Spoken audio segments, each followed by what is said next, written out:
જય શ્રી કૃષ્ણ મિત્રો, મારી ચેનલમાં આપનું હાર્દિક સ્વાગત છે.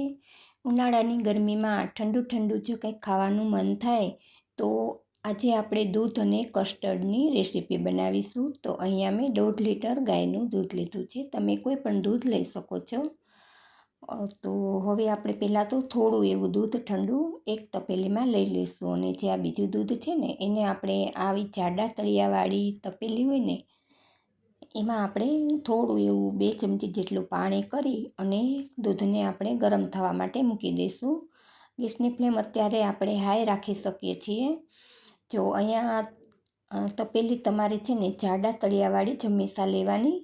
તો દૂધ આપણું ગરમ થાય છે ને ત્યાં સુધીમાં આપણે જે ઠંડુ બચાવેલું દૂધ છે ને એમાં આપણે કસ્ટર્ડ પાવડર કરી અને દૂધમાં ઘોળી લઈશું. તો અહીંયા મેં 1.5 લીટર દૂધ લીધું છે ને એની સામે મેં 3 ચમચી કસ્ટર્ડ પાવડર લીધો છે.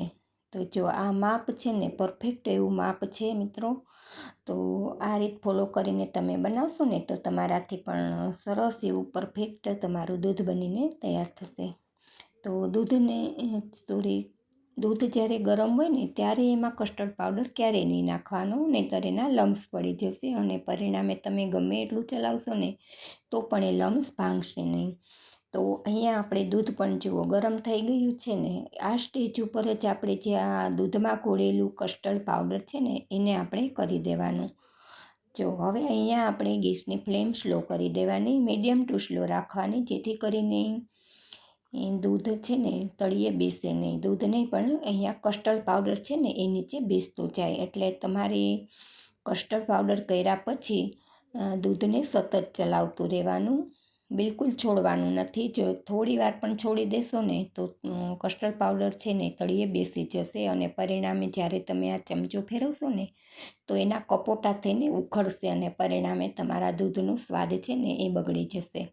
તો આ વાતનું ખાસ ધ્યાન રાખજો. ગેસની ફ્લેમ બને એટલી સ્લો જ રાખજો અને એક ઉભરો આવે ને ત્યાં સુધી એને સતત ચલાવવાનું, જેથી કરીને કસ્ટર્ડ પાવડર છે ને એ સરસ એવો કૂક થઈ જાય. તો અહીંયા આપણે સ્વાદ પ્રમાણે સાકર પાવડર અથવા તો ખાંડ કરી દેવાની. તો અહીંયા મેં 1.5 લીટર દૂધની સામે 150 ગ્રામ જેટલી સાકર લીધી છે. તો મીઠાશ પણ પરફેક્ટ જ આવેલી છે. તો આ માપ પણ તમે ફોલો કરજો. તો ખાંડ કર્યા પછી આપણે સતત ચલાવવાનું ચાલુ જ રાખવાનું છે. ખાંડ ઓગળી જાય અને થોડું એવું દૂધ આપણું ઉભરો આવે ને અને ઘાટું થાય ને ત્યાં સુધી આપણે એને સતત ચલાવતું રહેવાનું છે. તો મિત્રો, જો અમારી રેસીપીઓ તમને ગમતી હોય અને હજી સુધી ચેનલને સબસ્ક્રાઈબ ન કરી હોય તો પ્લીઝ ચેનલને સબસ્ક્રાઈબ કરી અને સપોર્ટ આપવા નમ્ર વિનંતી. તો જુઓ અહીંયા દૂધ છે ને આપણું ઘાટું થઈ ગયું છે. તો અહીંયા ઉભરો આપણો દૂધમાં આવવાની તૈયારીમાં છે, પણ આપણે ચલાવતા હોઈએ ને એટલે ઉભરો આવે નહીં, એ બેસી જતો હોય છે. પણ જો આ સ્ટેજ ઉપર આપણે છે ને ગેસની ફ્લેમ બંધ કરી અને દૂધને નીચે ઉતારી ઠરવા માટે મૂકી દઈશું. તો દૂધ આપણું ઠરતું હોય ને ત્યારે પણ આપણે એને સતત ચલાવવાનું ચાલુ રાખવાનું. જો હવે અહીંયા મારે તપેલી નાની પડતી હતી ને, કેમ કે આપણે હજી એમાં સૂકું મેવું પણ કરીશું ને તો ફેરવવામાં આસાની ન રહે, એટલા માટે થઈને મેં ટ્રાન્સફર કરી લીધેલી છે. તો હવે દૂધ આપણું ઠરે છે ને ત્યાં સુધીમાં આ કાજુ, બદામ અને પિસ્તા, અહીંયા પિસ્તા છે ને આપણે 2 પ્રકારે આવતા હોય છે, ખારા અને મોરા.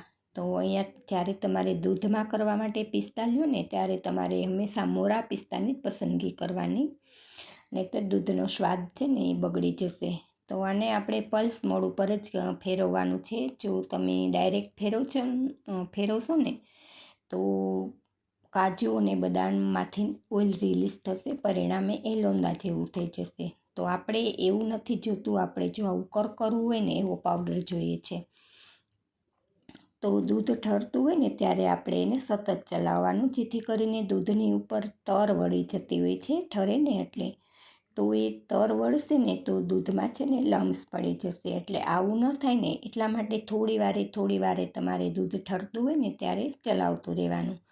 પણ મેં અહીંયા જો દૂધ ઝડપથી ઠરી જાય ને એના માટે થઈને મેં અહીંયા ઠંડુ પાણી લીધેલું છે અને એમાં મેં દૂધને મૂકેલું છે અને ઉપર પંખો ચાલુ, એટલે ઝડપથી દૂધ આપણું ઠરી જાય અને આપણો સમય પણ વેસ્ટ ન જાય. તો હવે આપણે આંગળીથી ટચ કરીએ અને દૂધ આપણું ઠરી ગયેલું લાગે ને એ પછી આપણે જે આ સૂકા મેવાનો પાવડર કર્યો છે ને એ એમાં કરી દઈશું. તો જો એ સૂકા મેવાનો પાવડરને પણ આપણે સરસ એવો મિક્સ કરી દેવાનો, અને ચારોળીને અહીંયા આપણે આખી રાખેલી છે, એનો ક્રંચ અને એનો સ્વાદ આખી રાખેલી છે ને એટલે બહુ સરસ એવો આવે છે.